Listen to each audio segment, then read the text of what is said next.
प्रतियोगिता परीक्षाओं में पूछे जाने वाले सबसे महत्वपूर्ण प्रश्न जो कि लगातार प्रतियोगिता परीक्षाओं में पूछे जा रहे हैं और उनका जवाब आपको सही करना है, तो यह वीडियो आपके लिए बहुत इम्पोर्टेंट होने वाला है। तो चलिए शुरुआत करते हैं। हमारा पहला प्रश्न है, अष्टाध्यायी किसके द्वारा लिखा गया ग्रंथ है? ये कितनी बार एग्जाम में पूछ चुका है। क्वेश्चन क्या है, अष्टाध्यायी किसके द्वारा लिखा गया ग्रंथ है?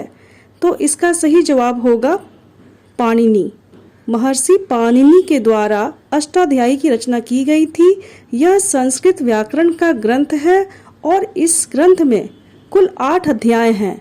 तो अष्टाध्यायी की रचना किसके द्वारा की गई? आंसर होगा पाणिनि के द्वारा।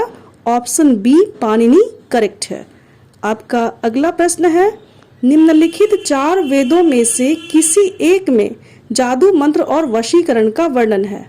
यह क्वेश्चन भी बहुत इंपॉर्टेंट है। क्वेश्चन देखिए कितना ज़्यादा इंपॉर्टेंट है। इसमें क्या लिखा है, निम्नलिखित 4 वेदों में से किसी एक में जादू मंत्र और वशीकरण का वर्णन है। तो इसका सही जवाब होगा अथर्ववेद। अथर्ववेद एक ऐसा वेद है जिसमें जादू, तंत्र, मंत्र और वशीकरण का वर्णन है। इस वेद में औषधियों का भी वर्णन है। सबसे पहले तो वेदों की संख्या कितनी होती है? 4 होती है। चारों का नाम है ऋग्वेद, सामवेद, अथर्ववेद और यजुर्वेद, जिनमें से ऋग्वेद सबसे प्राचीन वेद है, वहीं अथर्ववेद सबसे नवीन वेद है। और यहाँ पर जादू, मंत्र और वशीकरण का वर्णन है, तो इसका वर्णन अथर्ववेद में किया गया है, जिस वेद को यानी कि अथर्ववेद को अथर्वा ऋषि के द्वारा लिखा गया था। आपका अगला प्रश्न है, अनेकांतवाद निम्नलिखित में से किसका सिद्धांत और दर्शन है? अनेकांतवाद का मतलब होता है जिसमें अनेकों मत को सही या अलग अलग दृष्टिकोण से देखा जाए। तो यह मुख्य रूप से जैन धर्म का दर्शन है। अनेकांतवाद जैन धर्म से संबंधित है या अनेकांतवाद का सिद्धांत और दर्शन जैन धर्म है, इसलिए ऑप्शन ए जैन धर्म करेक्ट आंसर है। आपका अगला सवाल है, किस शासक को ग्रैंड ट्रंक रोड के निर्माण का श्रेय दिया जाता है?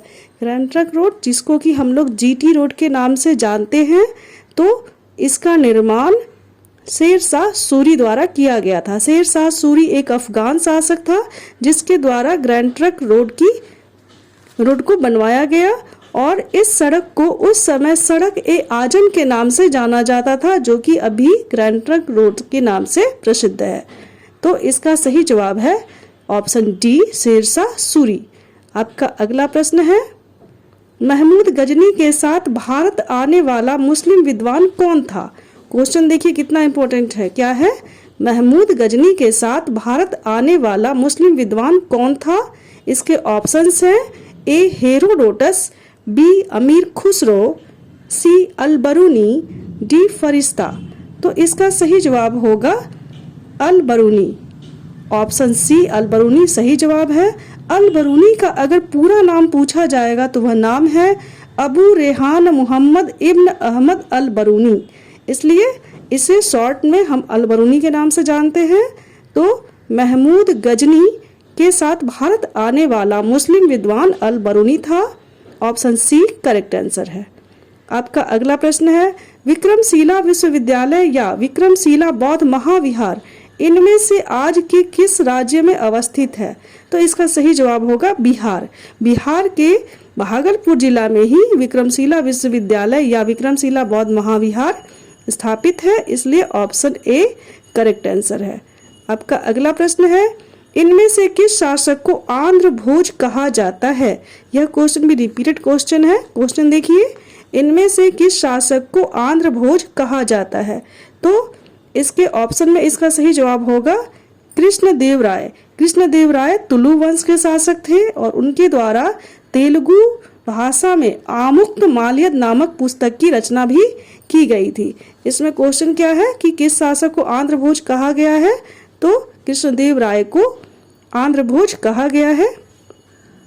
आपका अगला सवाल है, किस मुगल शासक ने तंबाकू के प्रयोग पर निषेध लगाया? क्वेश्चन क्या है, किस मुगल बादशाह ने तंबाकू के प्रयोग पर निषेध लगाया?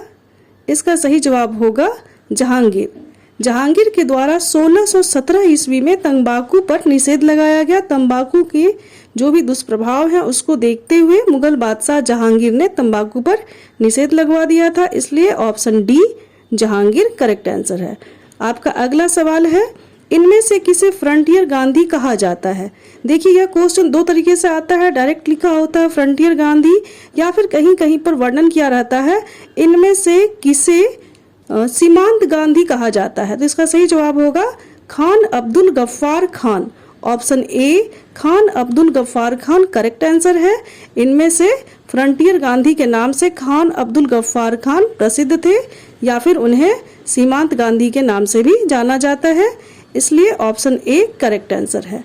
आपका अगला सवाल है, गौतम बुद्ध ने अपना पहला उपदेश कहाँ दिया था? क्वेश्चन देखिए क्या है, गौतम बुद्ध ने अपना पहला उपदेश कहाँ दिया था? तो इसका सही जवाब होगा सारनाथ।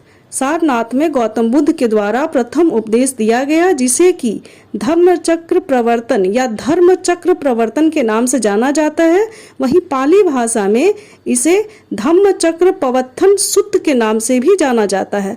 तो गौतम बुद्ध ने अपना पहला उपदेश सारनाथ में दिया, जिसे कि धर्मचक्र प्रवर्तन के नाम से जाना जाता है, इसलिए ऑप्शन डी करेक्ट आंसर है। आपका अगला सवाल है, मौर्य काल में टैक्स या कर की चोरी करने पर क्या दंड दिया जाता था? देखिए यह क्वेश्चन बहुत महत्वपूर्ण है। क्वेश्चन देखिए क्या है, मौर्य काल में टैक्स या कर की चोरी करने पर क्या दंड दिया जाता था? इसके ऑप्शंस है, ए मृत्यु दंड, बी कारावास, सी अंग भंग का दंड, डी इनमें से कोई नहीं। तो इस सवाल का सही जवाब होगा मृत्यु दंड।